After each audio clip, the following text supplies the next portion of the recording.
Hello all, welcome back for another video of Service Reset My Car. Today I'm going to show you how you can reset the inspection light of a Skoda Fabia. It's a 2009 model. When I turn the ignition on, the inspection light over here keeps blinking, and I'm going to show you how I got rid of the inspection light. Before we start, I want to mention our YouTube channel. It's Service Reset My Car. I'd appreciate it if you subscribe to our channel. Give us more support by liking our videos.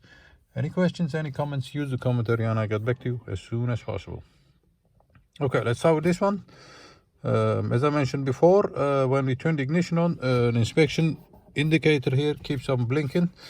First step is to turn off the ignition. Then we have a button over here.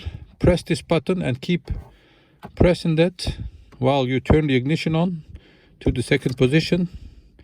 Once you do that, you'll see a wrench over here, and let go and keep turn this button one touch to the right. So once again, press this button, turn the ignition on, turn this button to the right, and let's do the check.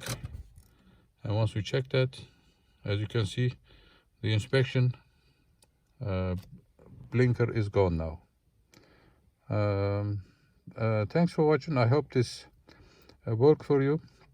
Have a look at our other videos. I have more than 250 other videos on different model cars on my YouTube channel. Feel free to watch other videos on my channel.